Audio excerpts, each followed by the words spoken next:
everybody. Now we have Jan Haldane, and she's going to be talking about narcissistic abuse.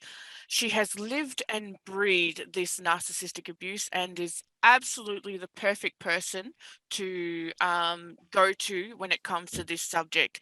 So take it away, Jan. Thanks so much, Trish. So I'm just going to share my screen with you now. Now, can everybody see that? Just give me a thumbs up or a head nod. Yep, awesome. Thanks, Megan. Okay, so yes, as Trish says, unfortunately, I have lived this scenario, and that's why I'm so passionate about teaching it. So I'm Jan Haldane, and I'm from the little town of Waihi in New Zealand. And I am a hypnotherapist and a coach, and also a trainer of hypnotherapists and coaches with about 6,500 students in 144 countries all around the world. And I'm the creator of the program Hypno Rescue, Reclaim Your Life After Narcissistic Abuse.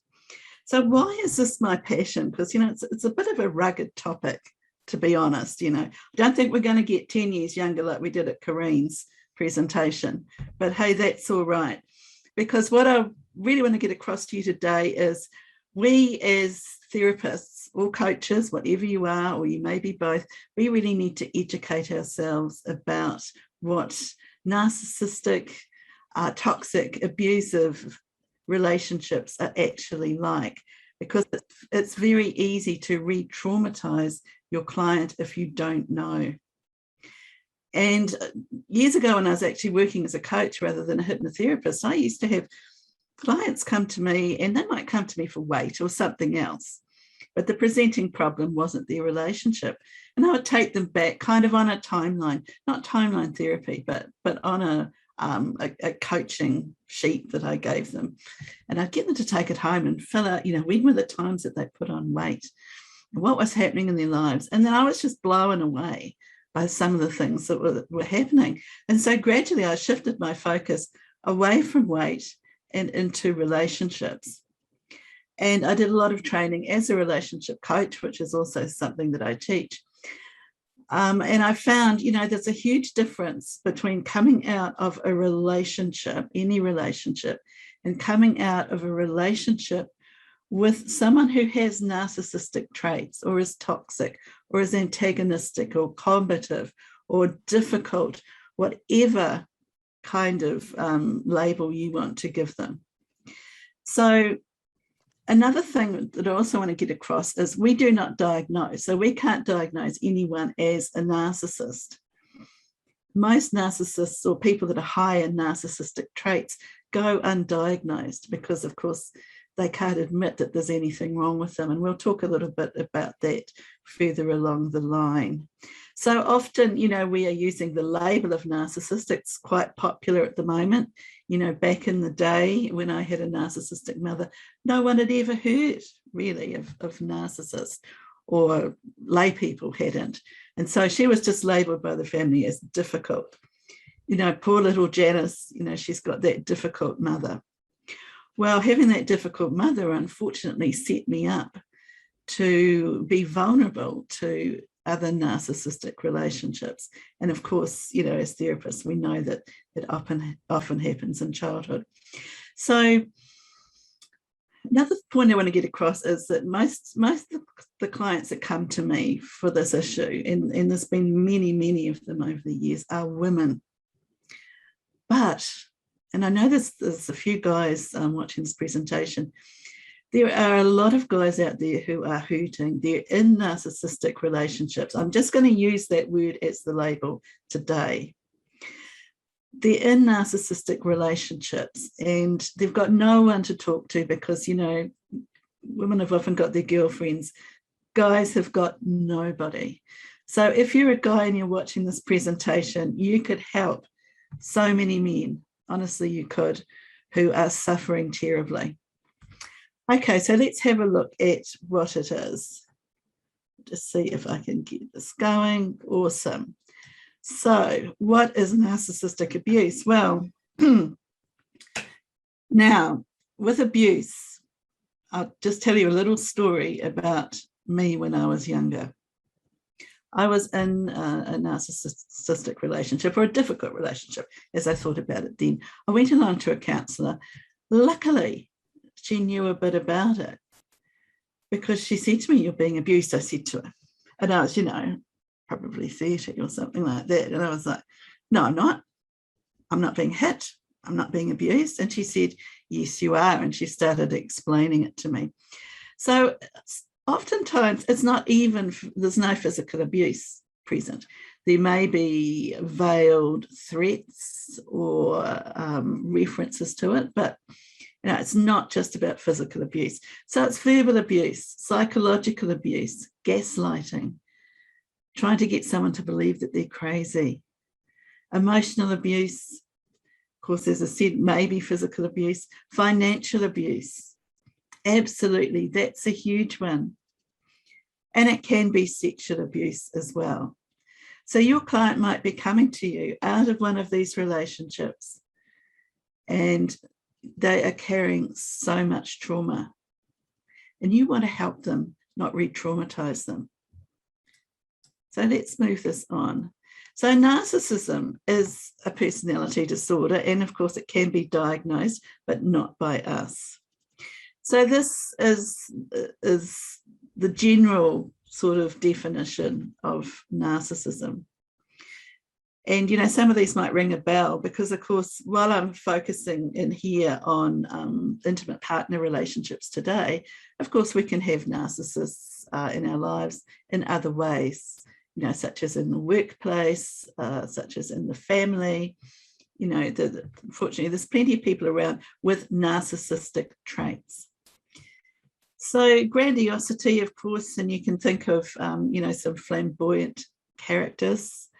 What comes to mind, and I mean no disrespect whatsoever to any of our US attendees, is Donald Trump. He's very grandiose.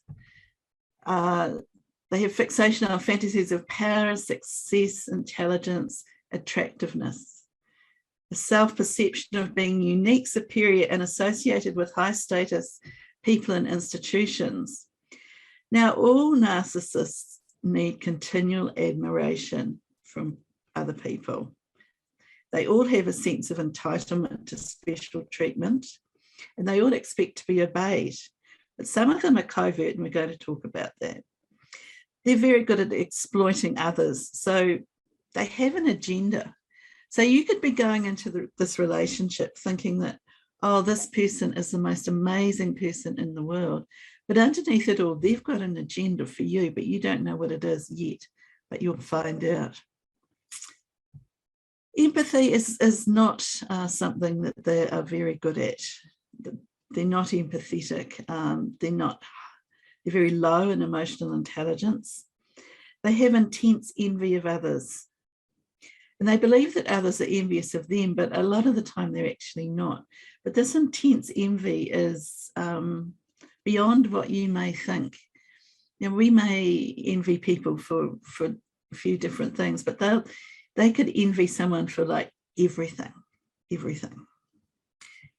And here's when they constantly demean, bully, and belittle others. Well, if you are their partner, then that is you on the receiving end of that behaviour.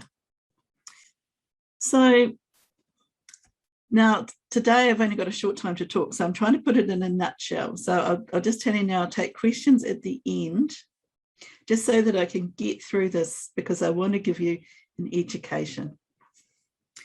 So we have the overt narcissist, who basically was described in the previous slide. Extrovert, exhibitionist, overly confident. They want to be envied. They can be aggressive, aggressive business people, very successful sometimes business people, aggressive, abrasive, overly competitive. Narcissists are extremely competitive. Every single thing just about in life to them is a competition. And sometimes, you can't get your head around it. But these are the ones that are really scary, actually. And they are the covert narcissists. They're often introverted. They appear to be humble or meek. They can be neurotic. They can be very negative. pathologically jealous. Now, we were talking about envy before, but this is like to the nth degree of being pathologically jealous of anything that you have, that you do, friends, animals, anything.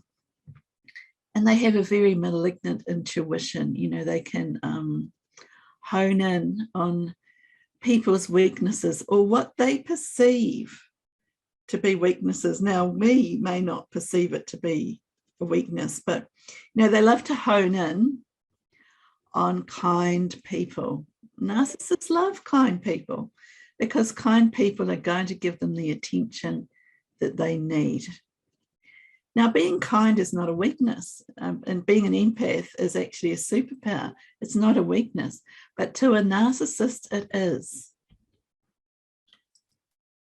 So what causes, you know, how does someone actually become a narcissist? And you've probably heard the phrase, you know, hurt people hurt people. Well, no, not really, because that's a choice. So many of us in our lives have been hurt in one way or another. But that doesn't mean that we want to turn around and hurt and exploit other people. Quite often we turn into the people that help other people because we have that empathy and that actually lived experience of what other people are going through at the moment. So it's not just hurt people hurt people. So what happens? So often when they're children, this stems from childhood, they're in an environment that really is not working for them. They're mismatched with their environment. Now, normally it's excessive adoration, it's excessive criticism. So, and we're going to talk about this a little bit later. You can have the scapegoat of the family and you can have the golden child. So the scapegoat can do nothing right and the golden child can do nothing wrong. So either one of those people in the family could become a narcissist. And of course, how they start off, it's they're trying to survive in this family. So they start to create their defenses, their emotional armor, which is totally understandable. And from there, they find out that perhaps behaving in certain ways is a winning formula for survival. Now, genetics, inherited characteristics, well, that can be part of it. I have not really seen that personally myself, but I've certainly heard that can be so. Neurobiology, the connection between the brain, behavior, and thinking. So that's probably a little bit of what I was saying before, is that, you know, hurt people hurt people. And some hurt people say, I'm not going to hurt other people. I'm going to be the absolute opposite of that narcissistic parent I had and not treat people like that. And other people, the connection in their brain goes, I'm going to be like that. Because, and of course, with human behavior, I'm going to be like that because I'm going to get something from it. So, contrary to some popular belief, insecurity is at the core of the narcissistic persona. So they're hypersensitive. Of course, they can be grandiose. They have a great sense of entitlement, extremely superficial, wanting continual validation, can be amazingly arrogant, fly into a narcissistic rage, manipulate, exploit, lack of empathy, as we've said, need for control, need for total control at all costs. Very contemptuous, and of course, intense envy and jealousy. And so a narcissist can also be described as high conflict, toxic, difficult, or antagonistic. And someone else gave me another word last week, which I think was combative. So really, a narcissist is a fragile tyrant. They're always defensive because they're protecting this insecure ego. So therefore, they can't be wrong. They just cannot be seen to be wrong. They must be either the hero or the victim. And that's really hard, you know, when you've got someone coming out of a relationship and the ex-partner can't accept any responsibility. So they've got to be either the hero or the victim. So things are going to be quite ugly. Now, shame is a key dynamic for all narcissists. They carry a heap of shame. And unfortunately, if you are a survivor of narcissistic abuse, then you will also, at some point in time, carry toxic shame. That's something that we need to work on with our clients, because that's what stops a lot of them actually seeking help. They're too scared to admit that they got themselves into this relationship with such a person who, of course, I didn't know in the beginning was this type of person, because a narcissist puts on their mask. Now, I'm not talking about the mask we're using at the moment. They put on their mask and essentially present a false persona to the person that they are grooming to be their next victim.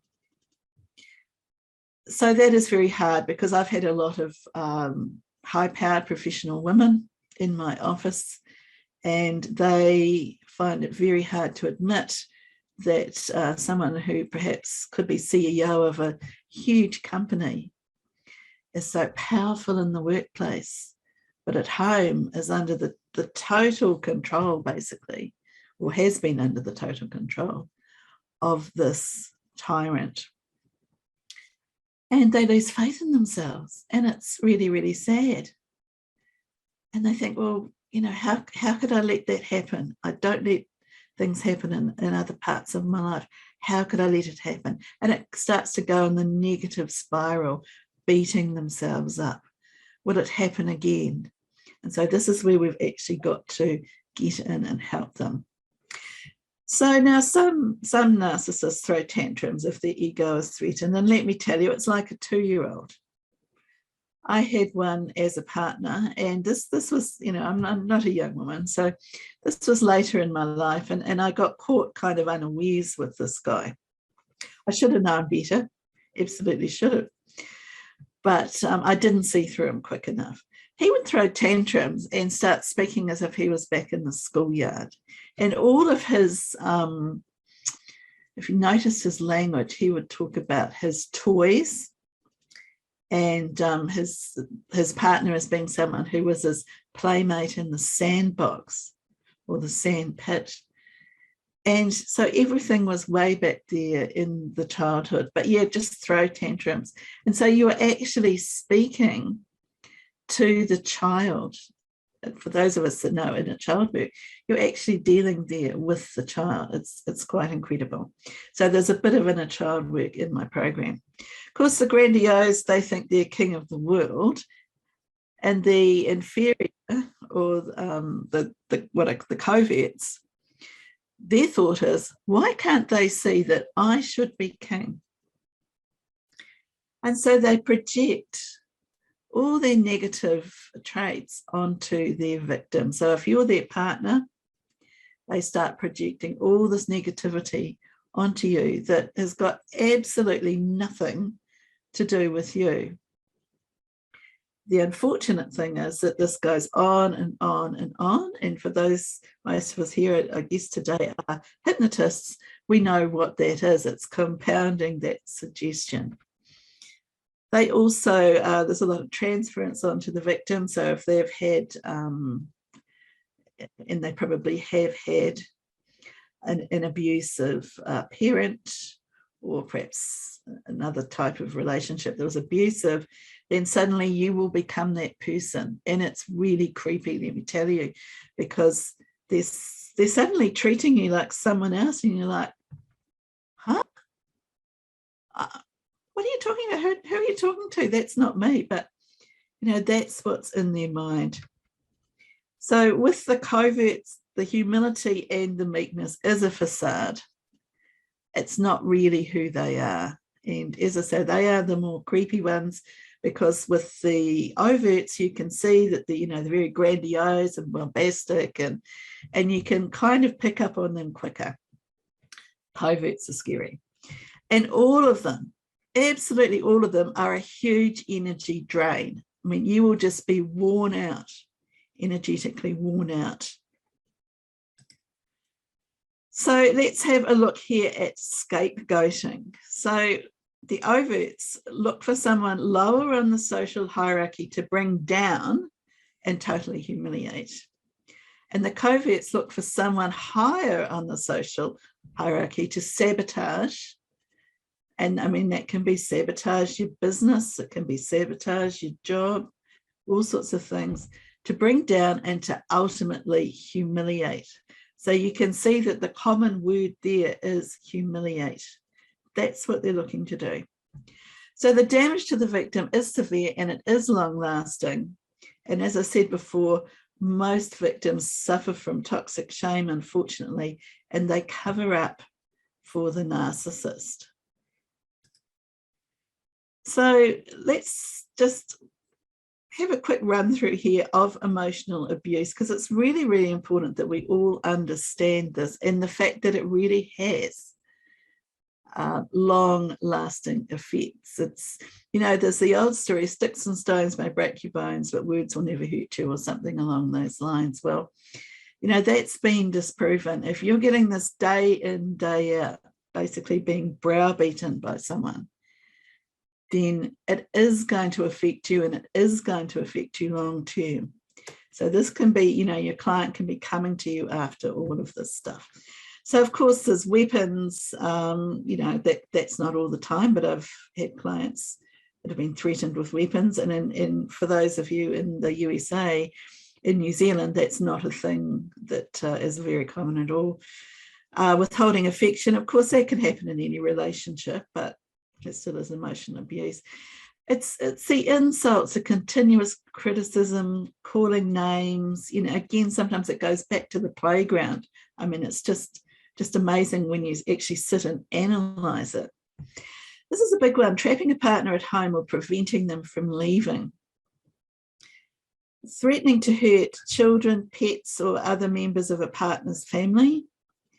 Demanding to know where their partner is every minute. Now, I've heard of it. This certainly hasn't happened to me, but I have heard of a partner checking the petrol gauge on the car and making calculations about where someone has been. Isolation is a huge thing. If they can get you or your client away from friends and family, then they've got a much better chance of dominating. So a lot of the jealous, possessive behaviours, destruction of a partner's property, gaslighting, of course, from the, I think it was 1944 movie with Ingrid Bergman and Charles Boyer, where the husband tries to make the wife believe she's going mad by dimming the gas lights. And so that's where the term gaslighting comes from. Of course, monitoring where a partner goes, who they call, who they spend time with. They don't actually like you spending time with anyone. Accusations of cheating is very common because they are often serial cheaters, but of course they'll project that onto someone who's never ever thought of cheating in their lives. Jealousy of outside relationships. Now, this could be any sort of relationship. We're not talking about cheating here. We're talking about a client I had. She went to the UK, I think, to visit some family. She is British, and she met a guy over there who she'd known, I think perhaps had been an old boyfriend. Anyway, many years ago, they got back together. He came to New Zealand, he moved into her house, and then he took over. Now, she's, quite a powerful woman, but he took over and she can't even have her children and grandchildren in her own house. She has to meet them in cafes because he refuses to have them in, because he doesn't like them for some reason, and there's always going to be a reason. So attempting to control a partner's appearance, the length of your hair, what you wear, etc. Now, sometimes it's cheating to prove that they are more desirable than a partner. telling a partner they're lucky to be with them, and telling a partner that they won't find anyone better. Now, I've heard that a few times, both myself and from other people as well. So let's have a look at how our clients can be affected. So short-term effects on the brain and body: shame, hopelessness, fear, confusion, moodiness, of course, aches and pains. Remember, the body keeps a score, as that title of that great book by Dr. Bessel van der Kolk. Have difficulty concentrating, they have muscle tension. And of course, the longer they are stuck in one of these relationships, and it may be a long, long time, the more prolonged these effects can become. Long-term effects on the brain and body: chronic pain. So for those of us that deal with pain, insomnia, social withdrawal or loneliness. They may be too scared to talk to other people because they're going to get it in the neck from their partner. Guilt, anxiety, and eventually, because this has been drummed into them over and over and over, feel that the partner or if it's a parent is correct in that they are no good, or they are ugly, or they are whatever it is that they're being accused of being, which is absolutely heartbreaking. And of course, there's many studies that show that emotional abuse can contribute to all sorts of different things like chronic fatigue syndrome or fibromyalgia, and a lot of other things as well. And then we come into one of the main things that people say when someone is stuck in a narcissistic type relationship: well, why don't you just leave? Why don't you leave? But it's not that easy. It really is not that easy. They're not going to leave until they're ready to leave. Now, most of my clients come to me after they've left, when they're trying to put their life back together again. So why is it so hard to leave when, you're putting up with all this absolute nonsense? Well, trauma bonding. So trauma bonding really is like intermittent reinforcement. So there's a cycle there of being devalued and then rewarded over and over. And so it actually creates a chemical and hormonal bond between the victim and his or her abuser. So that's why victims of abuse can actually say that they feel more bonded than they would in a normal relationship. It is, again, that intermittent reinforcement. So anyone who's in any sort of abusive relationship can become trauma bonded to their abuser. But if they have been brought up in a household where they've had perhaps a narcissistic parent, or not even narcissistic, an abusive type of parent, and their survival strategy has been to become a people pleaser, or to hide in their room, or to do whatever it is, they are more prone to being vulnerable in their adult life to being taken in by a narcissist. Because, of course, somewhere in, subconsciously, this feels familiar. It's familiar. So, of course, they're going to try and resolve that unresolved relationship in this current adult relationship. And all of this is subconscious. We're analysing it as therapists, but the clients are not. So they don't really know sometimes why a lot of the stuff is happening, and then they start to blame themselves, that they're no good and they never have a good relationship and all the rest of it. So signs of trauma bonding. You want to leave someone, but you can't bring yourself to cut them out of your life. This next one is one that I think is really, really crucial. You're in a relationship that you would never want any of your loved ones to be in. So that is really saying that you know how bad the relationship is. You wouldn't wish it on anybody, but you're staying. So now the person may have some characteristics that remind you of a toxic parent or other caregiver. So, there's always a bit of a joke that goes around, well, you've married your father or your mother. It's actually true. And this is why. You find yourself trying to get back to the past. So, of course, what happens is there is a cycle of abusive relationships. So in the beginning, so it goes idealize, devalue, and discard, IDD. So in the beginning, you're in the idealize phase. So of course you want to get back to the past. Where's that person that I fell in love with? That lovely guy, that lovely woman, who made these extravagant gestures and bought me presents, and God, it was the best sex I ever had in my life, and all these things. But of course, that was the false persona. But it's very hard when you don't understand that that is the false persona, because you think, well, hang on a minute, that's not the person I fell in love with. So yeah. So you're justifying behavior that you know is wrong. Now, this happens so much. Their behavior gets out of hand, they start treating, let's say, your family badly or something like that, or trying to isolate you, and you're making excuses for them.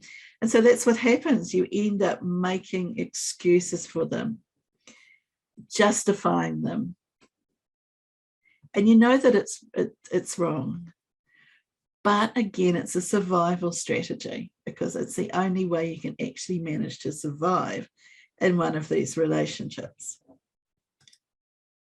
So let's have a look here at the narcissistic relationship cycle. And I do apologize for the quality of the text on this slide here. It's not great, but this is similar to IDD. This is one is IDR and D. So in the beginning, idealization, so love bombing. They're just the most attentive people.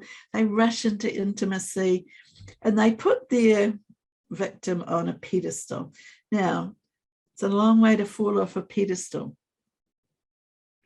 Devaluation. So this can occur behind the victim's back, when they start saying nasty things about you to other people, and then you start to wonder why people are looking at you in a funny way.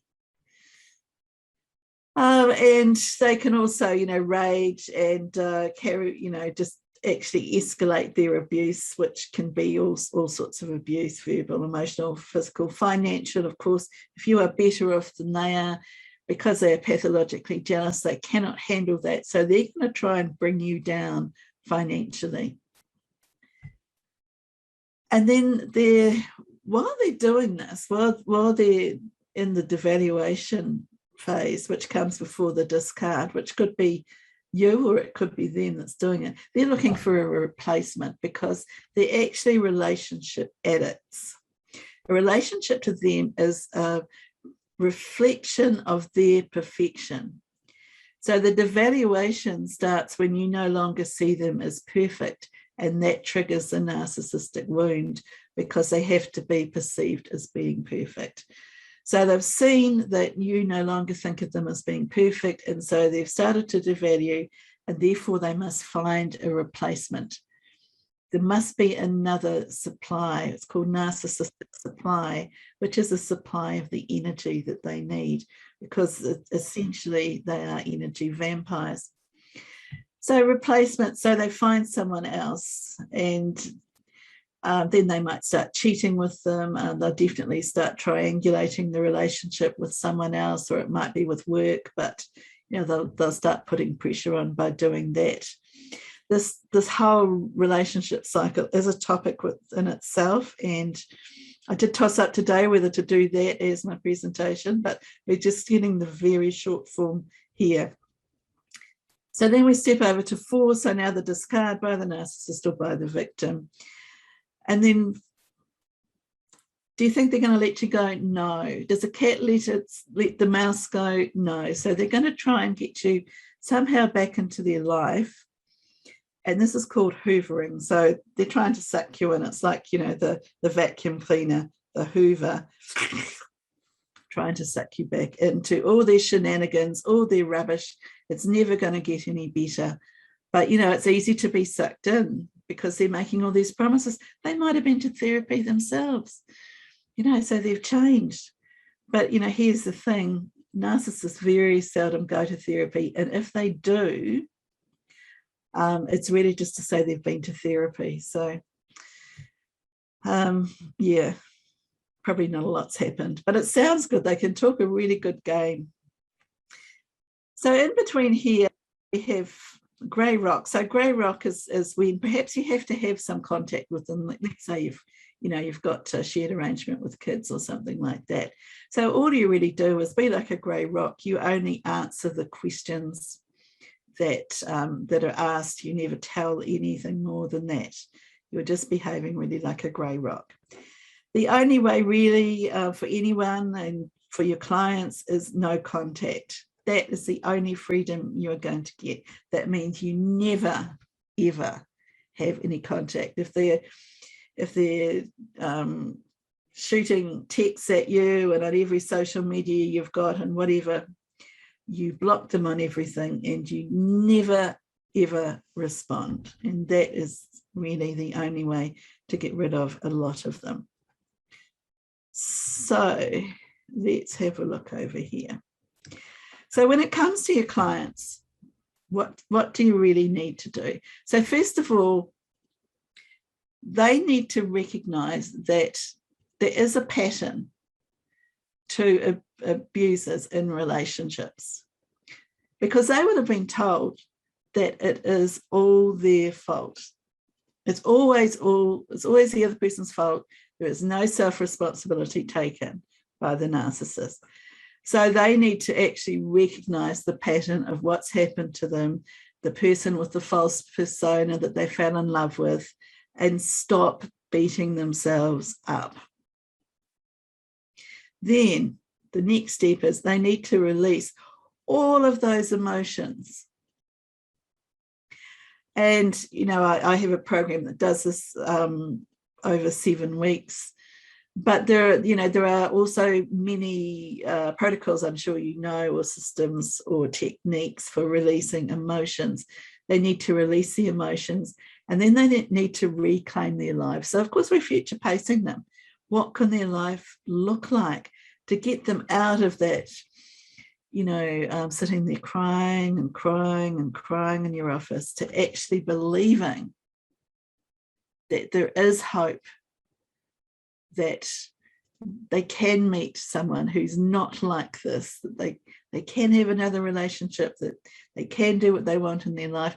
Because sometimes their whole world has been reduced to this tiny little box, and they've actually forgotten who they are, what their dreams are, what they want, because it's impossible really to have dreams and wishes with a narcissist. And of course there are degrees of this, you know, some are lower in narcissistic traits than others. So basically that's what we need to do. Now I did hear or saw on a Facebook group, someone was complaining because a client had come in and said that their ex-partner was a narcissist, and, you know, they shouldn't be calling them that, and it's just a label. Because obviously they hadn't been diagnosed, and of course that's correct, it was a label because they hadn't been diagnosed. And we don't want to be labeling people. I'm not suggesting at all that we do, but the only beauty in the label of narcissist really is in getting an understanding of the behavioral traits, how they affect our client, and what we as therapists can do to help them get over it. And one of the things is listen to their story in the first session. I'm not saying keep them stuck in their story, because one of the replies on this Facebook group was, I'm not going to listen to their story, I've got a technique. Well, you're doing this work, you do need to listen to their story. You don't keep them stuck in it. We can move them along. We've got techniques. But, you know, sometimes you may be the only person that they can actually talk to about what really happened. And let me tell you, you know, most of us have heard a lot of stuff over the years. Yeah, you might be hearing stuff you've never heard before. It's pretty serious. So I am going to finish that there and stop sharing my screen.